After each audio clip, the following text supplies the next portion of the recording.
Unlike the extremely tanky Arbiter or the glass cannon Hive Scum, the Skitarii are a true all-rounder. They can frontline, support, snipe, and generally adapt to anything the game throws at them. So getting started is easy, but getting the most out of their kit takes a surprising amount of effort. So let me walk you through a couple of fun, powerful builds that can smash through anything but the nastiest of Havoc missions. And one quick note before we begin. Fat Shark will almost certainly be rebalancing the class over the next few months, so some of the exact numbers and talents may change. I'll always keep the written builds linked in the description updated to the newest patch, so if you're watching this from the future and something looks a bit weird, go with the written version. And now let's start with my favorite build. It's all about honing your culinary skills. Specifically, slicing, dicing, and blending heretics into a fine paste.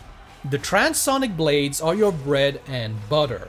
While their current is moving upwards, as physically seen on the blades themselves, your attacks will do wide, sweeping strikes that mulch through hordes. So you can just turn off your brain, mash left click, and keep swinging until there's nothing but nondescript gloop left around you. The upward current doesn't really do much armor damage though, so when a Mauler decides your skull needs a bit of remodeling, use the special attack to swap to the downward current. This makes your attacks narrower, but gives them significantly better armor penetration. You can also hold attack immediately after changing polarity to perform a stronger follow-up. It's honestly a little bit slow and kind of awkward to use, but it is a nice bonus when you have the time. But even then, the blades are never really going to be amazing against heavy armor. But don't worry, because that is where the claw comes in. If you tap it once, it'll sweep through the horde and either kill everything or leave them wishing it had. But if you're fighting crushers, bosses, or other big boys, hold the button down to charge up a devastating strike that will give the enemies the worst nipple twister of their entire life. And also their final one. The claw also refreshes your flensing protocol buffs, so don't blow your entire load the moment you see a single cultist. Pace yourself and keep those buffs active for as long as possible. To complement this melee-heavy playstyle, we'll be using the Blast Pistol. It hits like a monster truck, is surprisingly accurate, and it even applies a debuff that makes the enemy take more damage. You can use it to snipe snipers, kneecap trappers, and soften up bosses before you give them a little tickle with the claw. For your blitz ability, I would go with the shield. It blocks all incoming ranged damage, which lets you charge directly into enemy gun lines to either turn them into minced meat or distract them for long enough that your team can catch up and help you out. Just remember, the shield only blocks ranged attacks. A crusher overhead will still very happily introduce your spine to Mr. Floor. If you would rather play a more supportive role, you can swap the shield for the servo skull with the Medicae upgrade. It deals good damage, helps complete objectives, and can even revive teammates while you're busy performing the traditional "oh god, please don't kill me" dance. The goal of this build is very simple. Get stuck into the enemy and never give them time to breathe. Cut through hordes, pick off specials whenever needed, and use the claw to eradicate anything that is too stubborn to die normally. Your biggest weakness is concentrated range fire, as you are surprisingly squishy when not fighting. So either deploy the shield or dodge slide your way into melee range as soon as you can. This is a fast, chaotic, and very satisfying build to play. So if you're just starting out with the Skitarii, this one is a great one to begin with.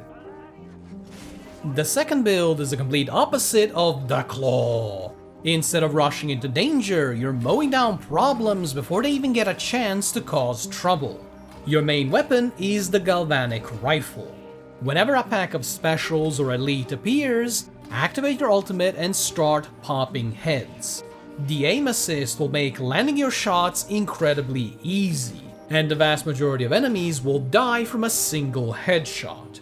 And as long as you're landing your shots, you're basically immune to range damage. which basically makes you the best problem solver on the whole team. The only catch is that you are fairly squishy, so don't get tunnel vision. Mix in a dodge or two while shooting just to shake off any enemies that might wanna slap that booty. The rifle can also deal with crushers and maulers, though it will take you several shots to bring them down. So whenever possible, save your ammo and engage them in melee. But if everything goes to hell in a handbasket, just start blasting and do not stop until one of you is dead. Your melee weapon of choice is the arc maul. Against hordes, perform 2 light attacks to quote-unquote unlock the heavy attack chain, and then spam heavies to give the entire horde a severe case of brain blamage. Against armored enemies or mixed hordes, activate the special attack to charge up your weapon, and then just aim at head height. Most enemies will either die outright or spend the next few seconds doing a little dance while you prepare a follow-up swing. Either way, it's very effective.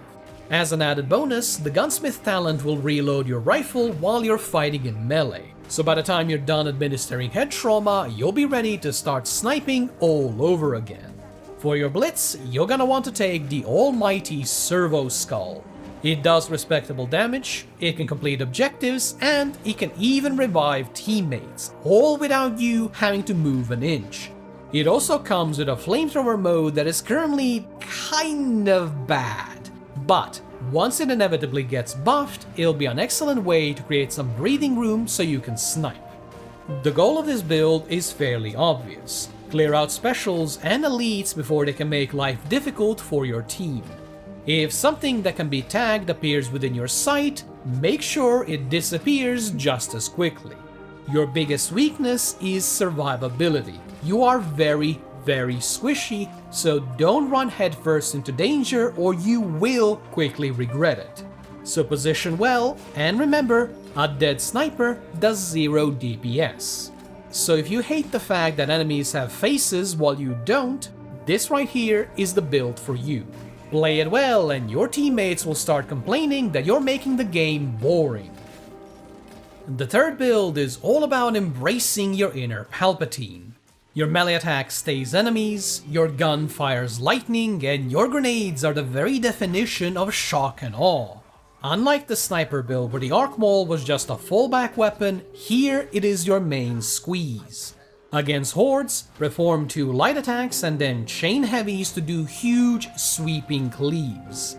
Against the big boys, charge up your weapon and aim heavy attacks directly at their head. Even crushers cannot stand up to that for very long. That said, oftentimes the smartest strategy is to just not be near the walking refrigerators, and this is where the arc rifle comes into play. This bad boy hits absurdly hard, has really good accuracy for something so bulky, and it carries enough ammunition that you can be fairly generous with your aim.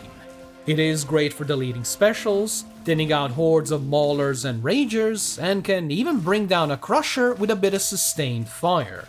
Its only real weakness is the reload speed, which makes glaciers look practically athletic. But honestly, by the time you need to reload, everything is probably dead anyway, so who cares? And when things really go sideways, you've got the arc grenades. They're slow to detonate, which means they're not the most reliable in fast-moving situations, but when they go off, they hit like a truck full of other, smaller trucks that are carrying explosives. It's so much damage that I genuinely don't understand why it has a disarming talent. It's not like any ranged enemy will actually survive. Especially since your ultimate, the voltaic emitter, lets you disarm ranged enemies in a massive radius if used at 2 charges. Though I will say, it is currently a bit buggy, so don't rely on it just yet. This will give you all the time you need to close the distance and introduce them to the business end of your mace.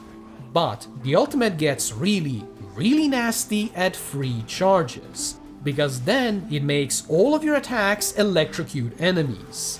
Now, both versions are very powerful, so try to save them for the situations where the game is really trying to kill you. The best way to think about this build is a jack of all trades.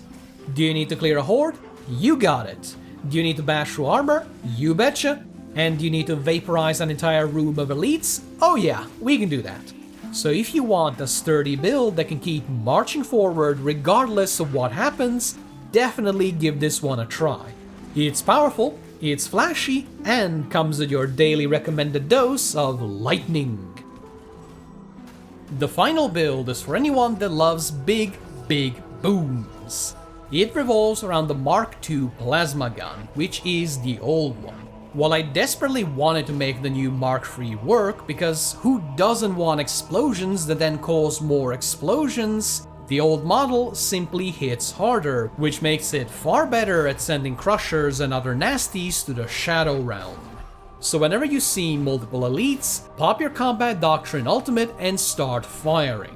With the aim assistance, you'll land headshot after headshot, thus letting you absolutely tear through massive hordes of crushers, bowlers, and anything else stupid enough to stand in front of you. For small fries, you can simply spam left clicks, but for bosses, Ogren, or when you really need to make sure something's dead, use your charge shots. Your goal here is very simple. Unleash absolute hellfire until your plasma gun is just about ready to explode. At that point, either aggressively start venting heat if there's loads of enemies left, or swap to melee and clean out any stragglers while you're still buffed with power management. And much like the sniper, while you're chopping heads, the gunsmith talent will reload your plasma gun. So by the time the next big threat appears, you'll be fully stocked up and ready to get booming. Since the plasma gun already handles elites, bosses, and heavy armor, your melee weapon is purely down to preference. Personally, I use the Mechanicus Power Sword because it just kind of looks cool. And as we all know, looking cool is by far the most important combat statistic. Against hordes, you'll want to open up with a push attack and then rotate between light and heavy attacks to get wide swings. Against armored enemies, hold your special attack to get a much more powerful strike. That said, this weapon could definitely use a bit of love from Fatshark as its damage output is on the lower side. But it is still perfectly usable and it fits the build nicely. For your blitz, we're once again going with the Servo Skull. It kills enemies, it revives teammates, it completes objectives, and it just kind of does it all. The goal of this build is very straightforward. Aim for the biggest things in the room and cut them down to size. Crushers, elites, bosses, it doesn't matter. Just point the plasma gun at them and they'll go poof. And then, once all the important targets are dead, jump into melee and get slicing. So if you want a very straightforward build that lets you casually auto-aim your way through some of the nastiest things Darktide can throw at you, this one is an absolute blast. Ah, I'm so funny.